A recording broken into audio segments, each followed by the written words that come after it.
New year पर महिरू आधी रात को फुजिमिया के अपार्टमेंट में नए साल को सेलिब्रेट करती है। दोनों एक दूसरे को नए साल की शुभकामनाएं देते हैं। इसके बाद दोनों को अपने फैमिलीज के टेक्स्ट मैसेजेस मिलते हैं। तभी फुजिमिया को पता चलता है कि उसके माता पिता जल्द ही उससे मिलने के लिए उसके अपार्टमेंट में आ रहे हैं। वह महिरू को इसके बारे में बताने की कोशिश करता है, लेकिन देखता है कि वह उसके कंधे पर ही सो गई है। उसे एहसास होता है कि महिरू आज का स्पेशल डिनर पकाने के वजह से बहुत थक गई है। फिर वह उसे जगाने की कोशिश करता है, लेकिन वह नहीं जागती है। चूँकि वह महिरू को उसके अपार्टमेंट में वापस नहीं ले जा सकता, इसलिए वह उसे अपने कमरे में ले जाने का फैसला करता है। फिर वह उसे अपने बिस्तर पर सोने देता है। इसके बाद वह महिरू के गाल को छूता है और उसे गुड नाइट कहते हुए सोफे पर सोने के लिए हॉल में वापस जाता है।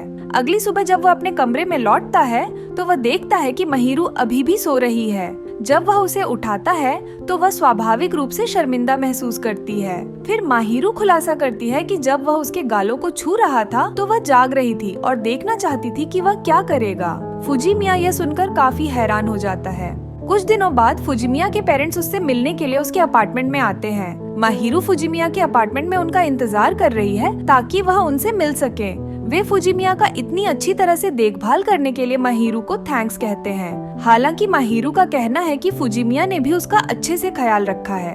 थोड़ी देर बाद वे सभी एक साथ बैठते हैं। शिहोको तब पूछती है कि क्या वे दोनों अभी तक मंदिर में गए हैं, और फुजिमिया कहता है कि वे अभी तक वहाँ नहीं गए हैं। यह सुनकर शिहोको खुश हो जाती है और बताती है कि वह महिरू के लिए एक किमोनो लाई है। हालांकि फुजिमिया को इस बात से कोई आपत्ति नहीं है कि महिरू को उसकी माँ ने किमोनो दिया है, लेकिन वह उसके साथ मंदिर में जाने के खिलाफ है, क्योंकि उसे चिंता थी कि अगर उनके दोस्तों ने उन्हें वहाँ एक साथ देख लिया तो बहुत प्रॉब्लम हो सकती है। हालांकि शिहोको के जिद करने पर वह इसके लिए मान जाता है। इसके बाद फुजिमिया जाने के लिए तैयार होता है और उसके डैड उसके स्टाइलिश सूट की तारीफ करते हैं। फिर वे फुजिमिया से पूछते हैं कि क्या वह यहाँ आकर खुश है। अपने मिडिल स्कूल के समय को याद करते हुए वह पुष्टि करता है कि वह खुश है। तभी महिरू किमोनो पहन कर आती है और फुजिमिया उसे देखकर काफी इम्प्रेस हो जाता है। निकलने से पहले फुजिमिया महिरू की तारीफ करते हुए कहता है कि वह किमोनो में एक जापानीज डॉल की तरह लग रही है। महिरू उसे शर्माते हुए कहती है कि वह भी इस सूट में बहुत हैंडसम लग रहा है। मंदिर में पहुंचते हुए महिरू और फुजिमिया एक दूसरे पर थोड़ा ध्यान आकर्षित करते हैं, क्योंकि उन्होंने फैंसी कपड़े पहने हैं। चूँकि मंदिर में बहुत ज्यादा भीड़ है, फुजिमिया महिरू को उसका हाथ पकड़ने के लिए कहता है ताकि वे अलग न हो जाए। फिर दोनों मंदिर में प्रार्थना करते हैं और बाद में फुजिमिया अपने पेरेंट्स का इंतजार करते समय महिरू से उसके प्रार्थना के बारे में पूछता है। वह बताती है कि उसने हेल्थ, सेफ्टी और शांतिपूर्ण जीवन की प्रार्थना की है। इसके बाद वे दोनों सूप पीते हैं और फुजिमिया महिरू का सूप टेस्ट करना चाहता है। यह सुनकर महिरू हैरान हो जाती है, क्योंकि उसने पहले कभी अपना खाना शेयर नहीं किया है। थोड़ी देर सोचने के बाद वह फुजिमिया से अपना सूप एक्सचेंज करती है। फुजिमिया तब बताता है कि चीटोस अक्सर उसका ड्रिंक पी जाती है, क्योंकि वे अच्छे दोस्त हैं और दोस्तों में खाना शेयर करना कॉमन बात है। फिर महिरू भी उसके सूप को टेस्ट करती है और कहती है वह भी उसकी अच्छी दोस्त है। रात में फुजिमिया और महिरू एक दूसरे को गुड नाइट विश करते हैं और महिरू बताती है कि उसे उसके पेरेंट्स के साथ डिनर करके बहुत अच्छा लगा। तभी अचानक फुजिमिया महिरू का सर सहलाता है और वह काफी शर्मा जाती है। इसके बाद वह उसे ऐसा करने से रोकती है और शर्माते हुए अपने अपार्टमेंट में वापस चली जाती है। फिर फुजिमिया को एहसास होता है कि उसे ऐसा नहीं करना चाहिए था। अगले दिन फुजिमिया और महिरू उनके पेरेंट्स को गुड बाय कहते हैं और फुजिमिया उन्हें आश्वासन देता है कि वह समर ब्रेक के दौरान उनसे मिलने के लिए आएगा। हालांकि वह जानता है कि वे उम्मीद कर रहे हैं कि वह महिरू को भी अपने साथ लाएगा। इसके बाद वे अपार्टमेंट में लौटते हैं और महिरू फुजिमिया के पर्सनालिटी के बारे में उससे बात करती है। फुजिमिया को लगता है कि उसमें कोई खास क्वालिटीज नहीं है। हालांकि महिरू उसे समझाते हुए कहती है कि उसके पास बहुत सारी अच्छी क्वालिटीज है और इसीलिए उसे उस पर पूरा भरोसा है।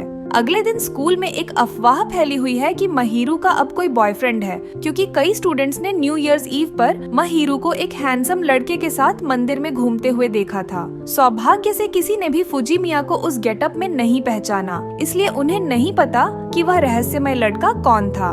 फिर इत्सुकी पूछता है कि क्या वे उसी के बारे में बात कर रहे हैं, लेकिन फुजिमिया इस बारे में कोई बात नहीं करना चाहता है। उस शाम महिरू फुजिमिया के अपार्टमेंट में उससे अफवाहों के बारे में बात करती है। माहिरू बताती है कि उसने अपने क्लासमेट्स को समझाया कि वह किसी के साथ घूम रही थी जिसे वह जानती है और फिलहाल वह कोई रिलेशनशिप में नहीं है। फुजीमिया को लगता है कि उसके जैसा लड़का माहिरू का बॉयफ्रेंड कभी नहीं हो सकता। यह सुनकर माहिरू उस पर गुस्सा करती है और कहती है कि वह खुद को बहुत अंडर एस्टिमेट करता है। वह उसे बताती है कि वह बहुत हेल्पफुल और काइंड पर्सन है और इसलिए उसे अपनी वैल्यू करनी चाहिए। यह सुनकर फुजीमिया शर्मा जाता है और बर्तन साफ करने चला जाता है। माहिरू अपनी बातों से शर्मिंदा होकर एक तकिए के पीछे अपना चेहरा छिपाती है और फुजीमिया को आश्चर्य होता है कि वह इतनी शर्मिंदा क्यों हो गई है।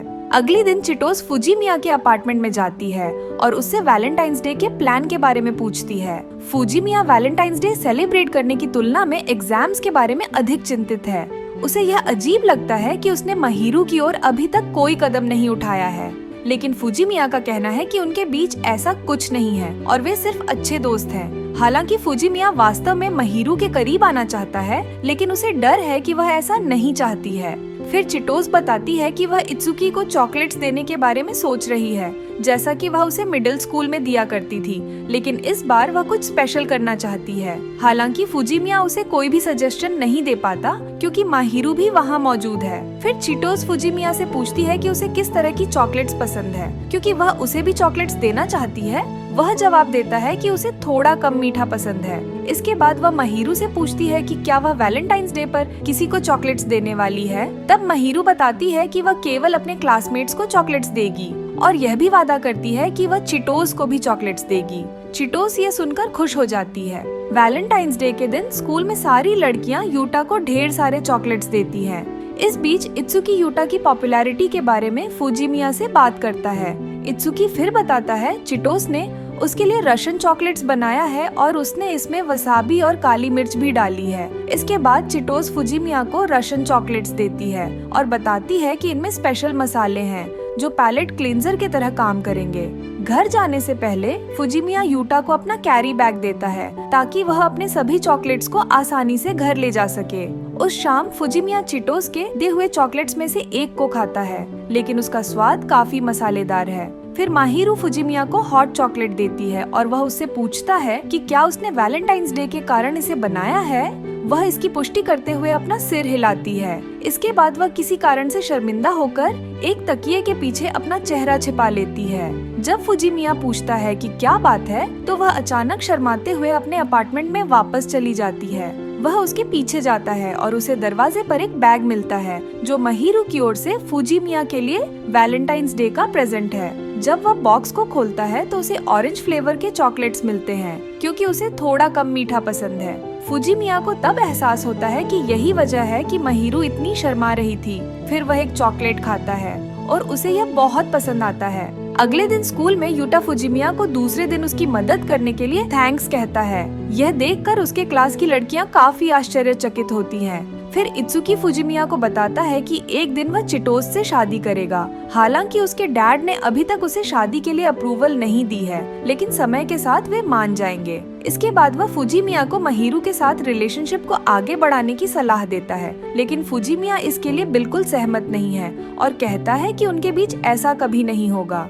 उस दोपहर फुजीमिया घर लौटता है और देखता है कि माहिरू सोफे पर एक तकिए को गले लगाए हुए बैठी है। वह माहिरू को चॉकलेट के लिए थैंक्स कहता है और उससे पूछता है कि उसे गिफ्ट में क्या चाहिए, लेकिन माहिरू का कहना है कि उसने उसे चॉकलेट इसलिए नहीं दी थी ताकि वह बदले में उससे कुछ ले सके। हालांकि फुजीमिया फिर भी उसे गिफ्ट देना चाहता है और कहता है कि वह इस बार उसे कुछ स्पेशल गिफ्ट करेगा। फिर माहिरू बताती है कि उसने उसकी दी हुई हर चीज को अच्छे से संभाल कर रखा है क्योंकि उसका दिया हुआ हर गिफ्ट उसके लिए बहुत स्पेशल है। व्हाइट डे के दिन फुजीमिया एक गिफ्ट स्टोर जाता है और सेल्स लेडी को बताता है कि वह एक लड़की के लिए एक गिफ्ट की तलाश में है जो उसकी बहुत अच्छी दोस्त है। फिर वह उसे कुछ गिफ्ट आइटम्स दिखाती है जो आजकल की लड़कियों में काफी ट्रेंडिंग है। शाम में वह व्हाइट डे के लिए तैयार होता है और माहिरू से मिलता है। माहिरू उसके अपीयरेंस से काफी इम्प्रेस होती है। इसके बाद फुजीमिया उसे गिफ्ट देता है और वह इसे उसके सामने खोलती है। वह यह देखकर काफी खुश होती है कि फुजीमिया ने उसके लिए एक ब्रेसलेट खरीदा है।